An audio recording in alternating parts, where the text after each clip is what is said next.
ഒരു കാര്യം കൂടി, ഈ കോടിയേരി സഖാവിന്റെ ഭാര്യ ഒരു മാധ്യമത്തിൽ മാസികയ്ക്ക് നൽകിയ ഒരു ഇന്റർവ്യൂവിൽ ഒരു പോളിറ്റ് ബ്യൂറോ അംഗം ഫോൺ വിളിച്ചാൽ പോലും എടുക്കില്ല, തങ്ങളുടെ കുടുംബത്തെ തഴയുന്ന ഒരു സാഹചര്യമാണ് CPM-ന്റെ ഭാഗത്തു നിന്നുണ്ടാകുന്നൊരു പരാമർശം നടത്തുന്നത്. ഏതെങ്കിലും തരത്തിൽ ശ്രദ്ധയിൽപ്പെട്ടിട്ടുണ്ടോ? അത് ഞാൻ പത്രത്തിൽ കണ്ടു. അതിൽ ആരാണെന്ന് എനിക്കറിയില്ല.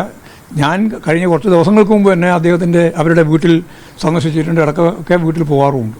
അങ്ങനെ ആരെയെങ്കിലും അവഗണിക്കുന്ന ഒരു നിലപാട് CPM സ്വീകരിക്കുന്നില്ല, ഞാനും സ്വീകരിക്കുന്നില്ല. അല്ല, പരിശോധിക്കേണ്ട പ്രശ്നം വരുന്നത് ഞങ്ങളാരും അവഗണിക്കുന്നില്ലല്ലോ. അതാ ഞാൻ പറഞ്ഞത്, ഈ കഴിഞ്ഞ കുറച്ച് ദിവസങ്ങൾക്ക് മുമ്പ് തന്നെ ഞാൻ പോയിട്ടുണ്ട്, ഞങ്ങളെല്ലാം പോകുന്നുണ്ട്. അതുമാത്രമല്ല, അവിടെ ആരുമില്ല, ഞങ്ങൾ ആരും തന്നെ അങ്ങനെ തിരിഞ്ഞു നോക്കാതിരിക്കുന്നില്ല, എല്ലാവരുമായിട്ട് ബന്ധപ്പെട്ട് തന്നെയാണ് മുന്നോട്ടേക്ക് പോകുന്നത്. മാത്രമല്ല, ചടയം ഗോവിന്ദൻ സഖാവിൻ്റെ ഭാര്യ അസുഖമായിട്ട് കിടക്കുകയാണ്. ഞങ്ങളൊക്കെ ഇടയ്ക്ക് പോയിട്ട് അന്വേഷിക്കുകയും മനസ്സിലാക്കുകയും ചെയ്യുന്നുണ്ട് അസുഖം എന്താണ് എന്നുള്ളത്.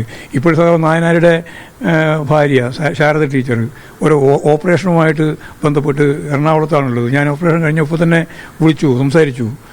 എല്ലാവരുമായിട്ട് ഞങ്ങൾക്ക് അതിലെന്താ വേറെ പ്രശ്നം ഉണ്ടാവേണ്ടത്? കോടിയേരിന്റെ കുടുംബവുമായിട്ട് ബന്ധപ്പെട്ട് അല്ല, അത് സംബന്ധിച്ച് അവർ തന്നെയാണ് പറയേണ്ടത്. പ്രതിപക്ഷ ഉപനേതാവുമായി ബന്ധപ്പെട്ടുള്ള ചർച്ചകൾ കഴിഞ്ഞ കുറേ ദിവസമായി നടന്നു വരികയാണ്. അപ്പോൾ അക്കാര്യത്തിൽ ഏതെങ്കിലും തരത്തിലുള്ള ഒരു തീരുമാനം പിന്നീടുണ്ടായി? താങ്കളും വിനോവിഷവുമൊക്കെ ആയിട്ട് കൂടിക്കാഴ്ചയൊക്കെ നടത്തി ഒക്കെ ചെയ്തിരുന്നു ഇതിനിടയ്ക്ക്. അപ്പോൾ അതുമായി ഇല്ല, ഇപ്പോഴും വേറെ തീരുമാനം എടുത്തില്ല. അങ്ങനെ ഒരു സ്ഥാനം ഉണ്ടാകുമോ CPIക്ക്? എങ്ങനെ? അല്ല, അതൊക്കെ അത് സംബന്ധിച്ചുള്ള ചർച്ച നടക്കേണ്ടിയാണ്, നടന്നിട്ടില്ല.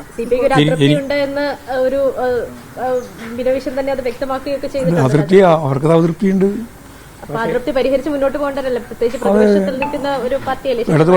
ഇടതുപക്ഷ പ്രസ്ഥാനം എന്ന രീതിയിൽ രണ്ട് പാർട്ടികളും യോജിച്ച് മുന്നോട്ടേക്ക് പോകേണ്ടതാണ് എന്ന് തന്നെയാണ് ഞങ്ങളുടെ അഭിപ്രായം. UDF-നകത്ത് ബന്ധു നിയമനം വല്ലാണ്ട് കത്തുന്ന ഒരു സാഹചര്യം ന്യായീകരിച്ചുകൊണ്ട് കോൺഗ്രസ് നേതാക്കൾ തന്നെ രംഗത്ത് വരുന്ന ഒരു സാഹചര്യമാണ് ഇപ്പോൾ നിലവിലുള്ളത്. യഥാർത്ഥത്തിൽ ബന്ധു നിയമനത്തിനെതിരായി അതിശക്തിയായിട്ടുള്ള ആക്ഷേപം ഉന്നയിച്ചവരാണ് ഇന്നത്തെ ഭരണകക്ഷിയായിട്ടുള്ള അന്നത്തെ പ്രതിപക്ഷം, വി ഡി സതീശൻ ഉൾപ്പെടെ. എല്ലാ അർത്ഥത്തിലും അതിശക്തിയായിട്ടാണ് അതിനെ അന്ന് പ്രതികരിച്ചത്. ഇപ്പോൾ ബന്ധു നിയമനം വന്നപ്പോൾ മിണ്ടുന്നില്ല, മുഖ്യമന്ത്രി ഉൾപ്പെടെ ഒന്നും മിണ്ടുന്നില്ല. മാത്രമല്ല, മന്ത്രിയാണെങ്കിൽ അതിനെ പൂർണ്ണമായിട്ടും കഴിവുള്ളയാളാണ് ഞാൻ നിശ്ചയിച്ചിട്ടുള്ളത് എന്നാണ് പറയുന്നത്. ബന്ധുവിനെ നിശ്ചയിച്ചത് കഴിവുള്ള ആളുകളായതുകൊണ്ട് അതിൽ വേറെ നോക്കേണ്ട കാര്യമില്ല എന്ന നിലപാടാണ് സ്വീകരിക്കുന്നത്. തികച്ചും അവസരവാദപരമായ നിലപാടാണ് അവർ ഉയർത്തുന്നത് എന്നുള്ള കാര്യം സംശയമില്ല. ബന്ധു നിയമനം സംബന്ധിച്ച് കോൺഗ്രസിൻ്റെ മുഖ്യമന്ത്രി തന്നെ മറുപടി പറയേണ്ടിയാണ്. ഒന്നും പറയുന്നില്ല.